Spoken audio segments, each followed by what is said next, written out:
Hello అందరికీ welcome to Santosh talks. ఈ వీడియోలో ఈ రోజు వరకు బిగ్ బాస్ అగ్ని పరీక్ష ఓటింగ్ ఆర్డర్ ఎలా ఉంది, ఎవరు టాప్ లో ఉన్నారు, ఎవరు డేంజర్ జోన్ లో ఉన్నారు, అలాగే డబుల్ ఎలిమినేషన్ అప్డేట్ కూడా ఈ వీడియోలో ఇస్తాను. ఛానల్ ని ముందుగా సబ్స్క్రైబ్ చేసుకుని వీడియోని అయితే చూడండి.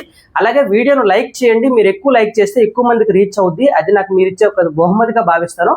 సో ప్లీజ్ లైక్ చేసి అయితే వీడియోని చూడండి. ఇంక విషయానికి వస్తే టఫ్ ఫైట్ అయితే నడుస్తుంది. ఈ 15 కంటెస్టెంట్స్లో ఒక 7 కంటెస్టెంట్స్ అయితే మంచి ఫైట్ ఇస్తున్నారు. మిగతా వాళ్ళకి కొందరు నిన్న ఎపిసోడ్లో అయితే మంచిగా సైన్ అయ్యారు, మంచి ఎపిసోడ్స్ అయితే పడ్డాయి. సో ఈ రోజు నుండి ఓట్ బ్యాంక్ మారే అవకాశం అయితే ఉంది. బట్ అందులో డబుల్ ఎలిమినేషన్ అయితే జరిగింది. ఆ డబుల్ ఎలిమినేషన్ ఎవరో కూడా మాట్లాడదాం. ఇక విషయానికి వస్తే ఓటింగ్ ఆర్డర్లో ఫస్ట్ ప్లేస్లో దూసుకుపోతుంది ఎవరంటే రోహిత్కి మామూలు ఓటింగ్ అయితే పడట్లేదు. అన్ని కార్నర్స్ నుండి రోహిత్కి మంచి సపోర్ట్ అయితే లభిస్తుంది. అలాగే కంటెంట్ కూడా అలాంటి కంటెంటే పడుతుంది. ఎందుకంటే మంచి మంచి ఎలివేషన్స్ వస్తున్నాయి. ఆర్గ్యుమెంట్స్లో కూడా టఫ్ ఆర్గ్యుమెంట్స్ చేస్తున్నాడు, ఫిజికల్ టాస్క్లు గట్టిగా ఆడుతున్నాడు, ప్రతిదీ తన చుట్టూ తిరుగుతుంది. కాబట్టి రోహిత్ అమన్ని దాటేశాడు. నిన్నటి వరకు అమన్ టాప్లో ఉండేవాడు, రోహిత్ అయితే ఫస్ట్కి వచ్చేసాడు. రోహిత్కి ఓటింగ్ అనేది చాలా బీభత్సంగా పడుతుంది. రోహిత్ కన్ఫర్మ్డ్ కంటెస్టెంట్ అనేది ఇప్పటి వరకు చెప్పుకోవచ్చు. ఇంకా తిరుగులేదు రోహిత్కి. బిగ్ బాస్లోకి ఎంటర్ అయిపోతాడు రోహిత్. మంచి కంటెస్టెంట్, మంచి కంటెంట్ అయితే పడుతుంది. సెకండ్ ప్లేస్లో ఉన్నది ఎవరంటే అమన్కి కూడా మంచి కంటెంట్ పడినప్పటికీ నిన్న ఎపిసోడ్లో అంత పెద్ద ఆశించిన స్థాయిలో కంటెంట్ అయితే రాలేదు. బట్ అమన్కి మంచి ఓటింగ్ అయితే పడుతుంది స్టార్టింగ్ నుండి. సో ఈయనైతే సెకండ్ ప్లేస్లో ఉన్నాడు. థర్డ్ ప్లేస్లో ఉన్నది ఎవరంటే ఆర్జే చరణ్ నిన్న జరిగిన ఫిజికల్ టాస్క్లో అయితే అన్ఎక్స్పెక్టెడ్గా చాలా టఫ్ ఫైట్ అయితే ఇచ్చాడు.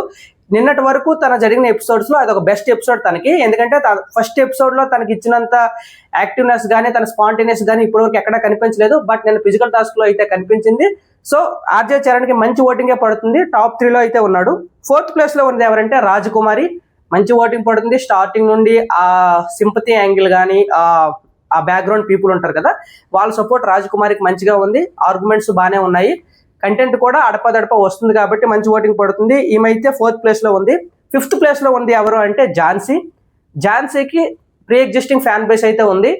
ఇన్స్టాగ్రామ్లో అందరికంటే ఎక్కువ ఫాలోవర్స్ ఉంది తనకే. సో ఆ సపోర్ట్ అలా కంటిన్యూ అవుతుంది.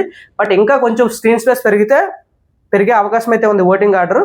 6th ప్లేస్లో ఉన్నది ఎవరంటే మిథిలేష్ పై చాలా ఎక్స్పెక్టేషన్స్ అయితే ఉన్నాయి. బట్ ఈ రోజు జరిగిన ఫిజికల్ టాస్క్లో అయితే గట్టి పోటీ ఇచ్చాడు, లాస్ట్ వరకు ఉన్నాడు, టీంని గెలిపించాడు. సో మిథిలేష్ ఇలా కంటిన్యూ అయితే మాత్రం మిథిలేష్ టాప్ 2, టాప్ 3కి వచ్చే అవకాశం అయితే ఉంది.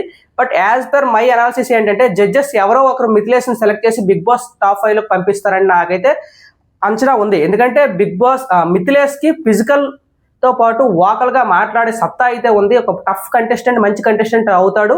ఆ క్వాలిటీస్ అన్ని కనిపిస్తున్నాయి. ఫిజికల్ టాస్క్లు విన్ అవ్వచ్చు, గెలవకపోవచ్చు, బట్ ఆ క్వాలిటీస్ అయితే ఉన్నాయి. ఈయన టఫ్ కంటెస్టెంట్ అయితే అవుతాడు. 7th పొజిషన్లో ఉంది ఎవరంటే శాలిని. ఇక్కడ వరకు టఫ్ ఫైట్ వీళ్ళ మధ్య నడుస్తుంది.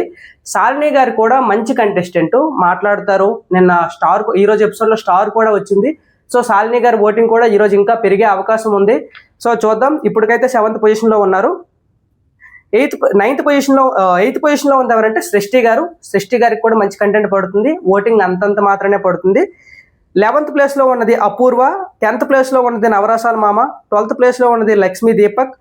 13th ప్లేస్లో ఉంది హేమంత్. అండ్ 14th ప్లేస్లో ఉంది బాగి, గాయత్రి. వీళ్ళిద్దరూ డబుల్ ఎలిమినేషన్ అన్నాను కదా. డబుల్ ఎలిమినేషన్లో ఎలిమినేట్ అయింది ఎవరు అంటే బాగి అండ్ గాయత్రి. ఆ ఎపిసోడ్స్ మనకు రాను వస్తాయి. ఆ లీగ్స్లో నేను అప్డేట్స్ ఇస్తాను ఏ ఎపిసోడ్లో ఏం జరగబోతుందని. వీళ్ళిద్దరూ ఎందుకు ఎలిమినేట్ అయ్యారంటే చాలా మందికి ఎల్లో కార్డ్స్ అయితే వచ్చాయి. ఎల్లో కార్డ్స్ వచ్చిన తర్వాత వాళ్ళందరికీ ఒక టాస్క్ అయితే కండక్ట్ చేశారు. టాస్క్ కండక్ట్ చేసిన తర్వాత లీస్ట్ 2లో ఉన్న వారికి ఓటింగ్ ఆర్డర్ బట్టి అయితే గాయత్రిని అయితే ఎలిమినేట్ చేశారు. అలాగే నవరసాల మామ అండ్ బాగి గారు లాస్ట్లో ఉన్నప్పుడు ఓటింగ్ వేసి మళ్ళీ బాగి గారిని ఎలిమినేట్ చేశారు. ఈ విధంగా అయితే డబుల్ ఎలిమినేషన్ జరిగింది. ఇప్పటి వరకు ఓటింగ్ ఆర్డర్ అయితే ఇది. మీరు ఎవరికి ఓటు వేస్తున్నారు, మీరు ఎవరు బిగ్ బాస్ లోకి అడుగు పెట్టాలనుకుంటున్నారో కింద కామెంట్ చేయండి, వీడియో లైక్ చేయండి. Thank you so much.